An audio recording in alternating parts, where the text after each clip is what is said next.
gua Bobang Yanto. Di sini aku akan menguak mitos sih sebenarnya bukan menguak mitos ya. Ini aku punya teman baru, dia berasal dari Bengkinang, dan dia punya kisah yang sangat misterius sih yang pernah dihadapinya cuy. Dan nanti langsung aja kita tanya sama beliau karena beliau pernah, aku kasih bocoran dikit, beliau pernah mengalami buta 1 bulan cuy. Karena apa dan kenapa, langsung aja kita tanya biar supaya kita nggak penasaran cuy. Jadi langsung aja kita panggil, ayo bang, masuk sini bang. Ini cuy, teman yang aku ceritakan tadi. Jadi di sini aku akan nanya-nanya cuy. Abang namanya siapa bang? Kenalkan bang Ber. Kenalkan bang. Nama saya Andri, tinggal di Bengkinang. Jadi kan aku pernah dengar cerita ya bang ya. Pernah dengar cerita katanya abang pernah mengalami buta 1 bulan bersama teman-teman abang juga. Jadi aku minta sama abang gitu untuk berbagi cerita, berbagi pengalaman. Gimana sih dari awal asal mulanya gitu loh. Dari awal asal mulanya sampai akhir kenapa bisa terjadi seperti itu dan gimana abang bisa sampai sembuh seperti sekarang ini. Jadi di waktu itu hari Senin pagi kami pergi minum di Hitam Cendika. Ini hari Senin tanggal berapa bang bulannya kan biar jangan ada yang penasaran. Hari Senin tanggal 10 Januari tahun 2008. 2008 kami pagi hari, awalnya sih cuma berdua aja gitu. Jadi pagi ya bang ya. Ya pagi, awal dari pagi kan ini sih. Cuma berdua dari pagi sampai siang. Banyak sih yang datang, teman-teman lain datang rame. Sampai ketika waktu udah sore hanya tinggal kami berempat ya, berempat. Ya masih dalam keadaan bingung lah, berempat bingung. Di saat hari mulai pukul 5:30 hari hujan, kami pindah dalam keadaan tidak sadar ya, karena sudah banyak bingung ya. Sudah banyak bingung, pindah. Entah kenapa di hari orang sudah mau azan, kami balik lagi ke tempat kami yang tadi. Itu posisi lokasinya itu di mana tepatnya bang? Pas setelah dekat rumah bekas gereja kayak Gereja di Batu Hitam itu ya? Ya, gereja Batu Hitam itu. Depan itu ada satu batang besar. Iya iya. Satu batang besar, kami duduk di bawahnya. Sebenarnya sih udah waktu kami pulang ya. Entah kenapa setelah hujan kami balik lagi ke situ. Balik ya, kalau masalah minuman sih memang udah banyak yang minum itu dari pagi minuman. Sore awal mulanya yang buat mulai itu jatuhnya ranting muda. Jatuh ranting muda Ke pundak kawan. nggak kawan teman abang nih. Iya. Jatuh ranting muda, dari situlah awal mula semuanya. Itu posisinya jam berapa itu? Ya hampir jam 6 lewat. Jam 6 lewat ya. Berarti masih terang lah ya, masih nampak gitu. Masih nampak lah masih apa dia.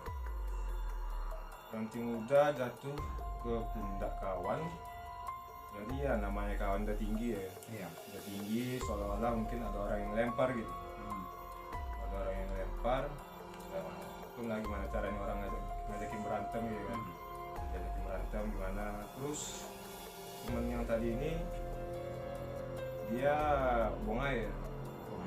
Buang air ya di sembarang tempat ya gimana gitu kan.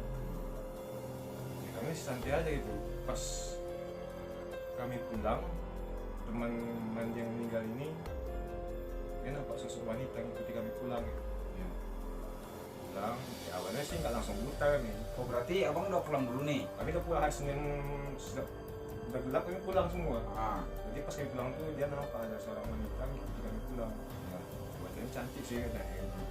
Pulang ya awalnya nggak tahu namanya udah tinggi kan. Iya. Balik pulang ke rumah. Hari Selasa itu pagi masih Normal ya? masih normal, pagi itu masih normal. Selasa sampai malam jam setengah 10. Jam setengah 10 aku sih nongkrong di warung gitu. Nongkrong di warung setengah 10, entah kenapa nih setengah 10 itu badannya ngerasa muat. Wah, seolah mau kayak pingsan gitu kan. Iya. terus setengah 10 pulang, nggak tahu gimana cara sampai di rumah, aku nggak tahu itu kan itu udah agak sadar itu. Iya. Nah, padahal nggak minum sih, nggak minum itu.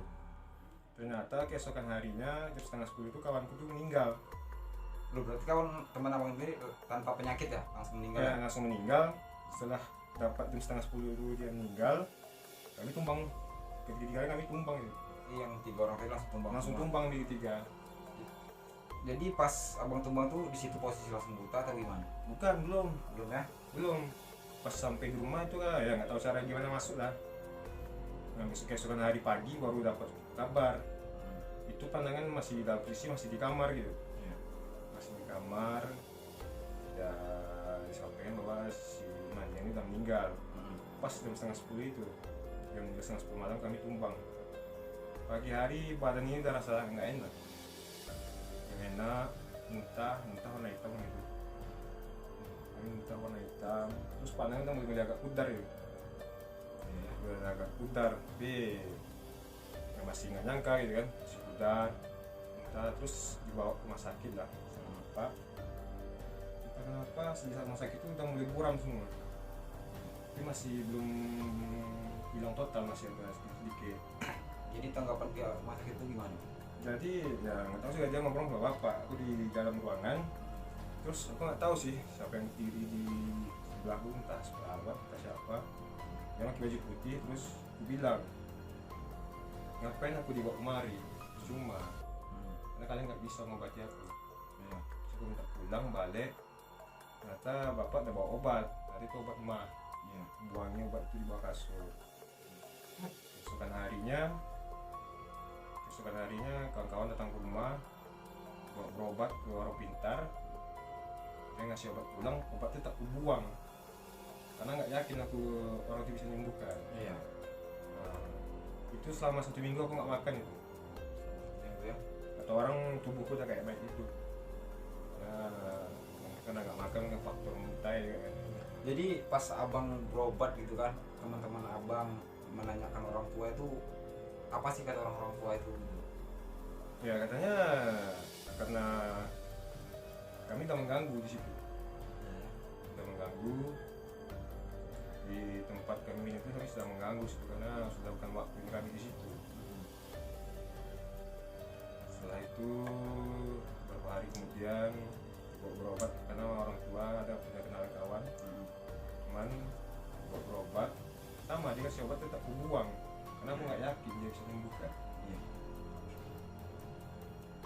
Jadi beberapa hari dapat kabar dari kawan, ya pas berapa tiba ya?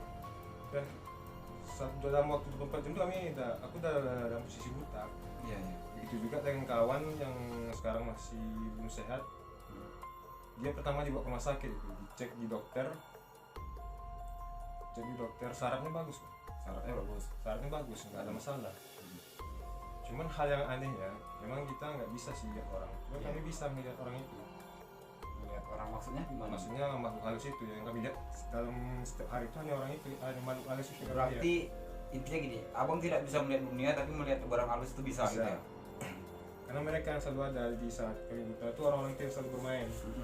Begitu juga dengan kawan-kawanku, kawan yang nggak sehat sampai sekarang ini, itu juga yang dia lihat sama seperti kami.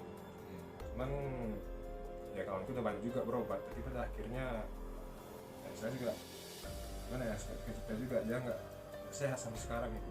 Tahun 2008 sudah tahun 2020 dia nggak sehat. Tadi abang kan dengar cerita sih, abang kan sehat 1 bulan ya, Bang? Iya. 1 bulan lebih dikit ya. Pak Hari. Nah, 1 bulan 4 hari. Jadi pas waktu itu mau penyembuhan itu gimana sih, Bang? Awalnya sih penyembuhan itu karena kan kembali aku berobat kan aku buang ini semua, nggak yakin. Aku minta kepada Yang Maha Kuasa, jika memang aku masih diberikan kesempatan hidup, sembuhkan aku. Jika tidak, maka disinilah akhir itu. Setelah itu aku sholat, aku ngaji loh. Ngaji itu aku nggak nampak apa yang aku baca, cuman yang aku baca yang aku tahu aja. Aku cuma yang menerka ya. Jadi cara penyembuhannya gitu. Nah, setelah sekian udah hampir 1 bulan, dia perlahan sembuhnya. Nah, perlahan awalnya mulai seperti kayak kami awal pertama buta, seperti lah mulai buram, mulai nampak sedikit. jalan terus lama-lama dan nampak percikan-percikan api mancis korek kan. Nah, itu nampak warna belum berwarna-warni sih, masih warna hitam. Berangsur-angsur setelah itu baru bisa lihat wajah orang dari agak jarak berapa ya, 2 jengkal lah baru bisa lihat wajah orang. Nah, terus langsung pas sebulan 4 hari alhamdulillah Sehat ya. sehat, alhamdulillah bisa nampak dunia lagi. Berarti teman abang yang satu sampai sekarang masih mengalami kebutaan ya Bang? Sampai sekarang masih buta ya. Jadi ini abang kan udah mengalami seperti itu Bang ya. Tentu abang mendengar atau mengalaminya sendiri gitu kan. Makhluk apa aja sih yang ada di situ gitu? Yang abang ketahuin semenjak kejadian itu gitu? Makhluk itu ya mereka semua sih nggak ada niat wajah itu ya. Iya ya. Mereka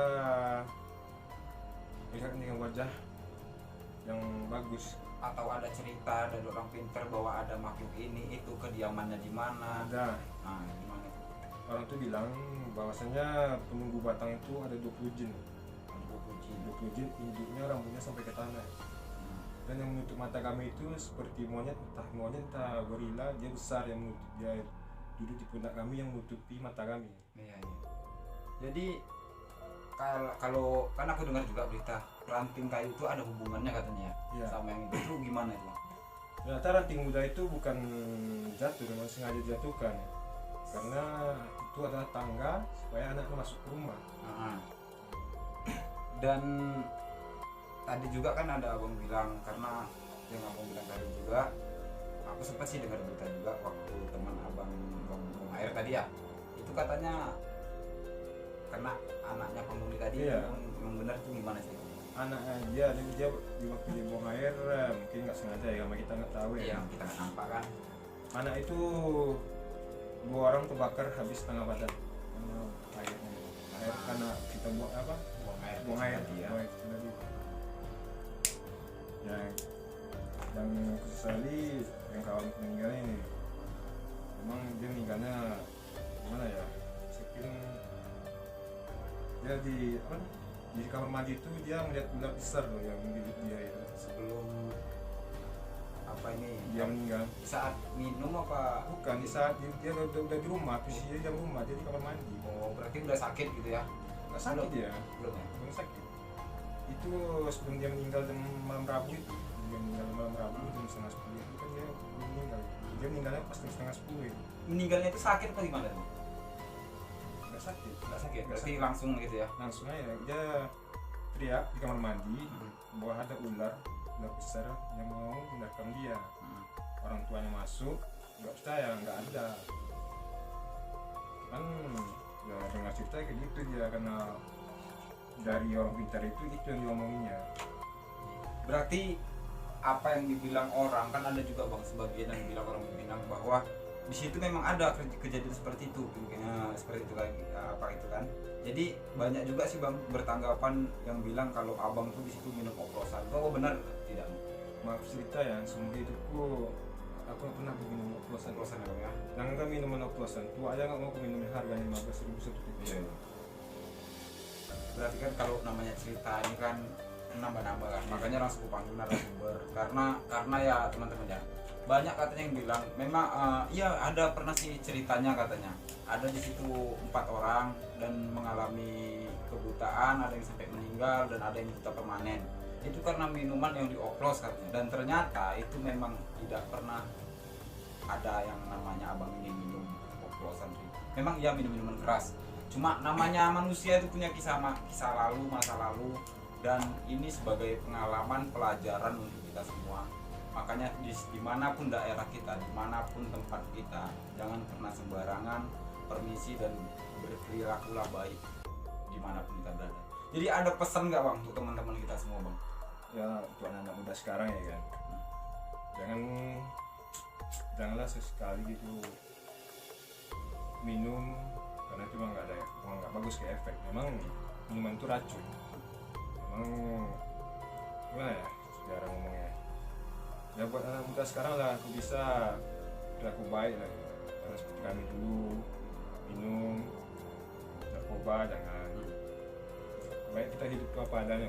Jadi ini aku ada yang lupa bang, katanya kisah abang ini pernah masuk koran ya bang? Iya masuk koran memang. Nah, Ah. Itu masuk di koran MX. Cuma mohon maaf, itu rasa memang betul, cuman dia nggak tahu persis kayak apa kejadiannya. Rasa itu menerka-nerka. Iya ya. Itulah yang kita bilang tadi gitu kan. Orang yang tidak mengetahui hanya dengar dari mulut ke mulut itu banyak yang menerka, dan semua kisah itu biasanya seperti itu, banyak yang ditambah-tambahi dengan tidak sesuai sama faktanya gitu loh. Dan ini adalah narasumber yang langsung mengalaminya yang kupanggil kemarin itu. Karena aku jujur, merinding aku menceritakan ini merinding. Karena jujur dari tahun 2008 katanya kejadian sampai sekarang aku menjadi tanda tanya. Dan akhirnya aku jumpa sama beliau ini pun waktu aku kerja. Ini aku kan kerja dan kebetulan beliau ini adalah pengawas kami kerja. Makanya langsung kutanya. Dan katanya juga abang pernah ya ngirim kisah abang ini ke Gmail Trans 7 ya? Ya bukan ke Gmail sih, tapi Jadi? ya ke pokok Ya seperti itulah ya kan. itulah. Nah. Cuman belum kuceritakan. Ah. Karena aku ingin bertanya ke orang tuh bisa gitu, kira-kiranya saya ini berbagi pengalaman gitu. Oh iya iya. Gak ada gubris gitu. Iya. Ya, mungkin belum jalan mana. Nah, jadi di sini kita kuat. Jadi Bengkinang ini punya cerita cuy. Selain Bengkinang ini punya tempat yang banyak untuk didatangi wisata, tempatnya yang indah, tempatnya yang keren, yang asik dan orangnya ramah-ramah. Bengkinang juga punya kisah mistis yang begitu gila cuy. Karena di Riau ini termasuk banyak ya kerajaan-kerajaan ya bang ya. Konon ceritanya dulunya, dan para datuk di sini, para perjuang dulu pun banyak di sini. Jadi khususnya buat orang Riau, buat orang Bengkinang, kita dimanapun tempat, dimanapun situasi kita, dimanapun lokasi kita, permisilah kalau melakukan sesuatu, jangan sembarangan. Jadi yang seperti yang dibilang abang ini tadi, buat anak muda, kalau bisa tuh kita boleh bandel tapi harus tahu arah. Jangan pernah minum yang seperti itu, karena ini sebagai pengalaman, pelajaran dan cerita menarik sih untuk kita. Dan satu lagi ya, kalau memang kalian adalah seorang peminum, carilah tempat yang di apa namanya, di tempatnya gitu. Iya. Nah, seperti kami karena kami minum di tempat itu, awalnya supaya kami orang nggak tahu kami ini adalah seorang peminum. Iya. Jadi kami minum di hutan supaya orang nggak tahu, apa ya pada akhirnya mereka semua tahu ya kan gimana sifat kita. Karena ibaratnya gini kan bang ya, kita kalau bisa tuh jangan sampai orang mengetahui tentang itu sih. keburukan kita kan gitu ya kan. Itu maksudnya. Iya. Jadi itulah cuy cerita dari abang siapa tadi Bang Andre ya. Abang Andre tinggal di Bengkinang di mana ya bang? Di stadion. Di stadion ya. Jadi kalau ada kata-kata yang salah, kami mohon maaf. Jangan lupa di subscribe channel YouTube kami Ghost Bangkai Channel. Jangan lupa juga di share sebanyak-banyaknya. Tekan loncengnya agar kalian dapat notifikasi kami. Kalau ada kata-kata yang salah, kami minta maaf. Bersama saya Babang Yanto dan Abang Andre, saya sudahi dengan wabillahi taufiq wal hidayah. Wassalamualaikum warahmatullahi wabarakatuh.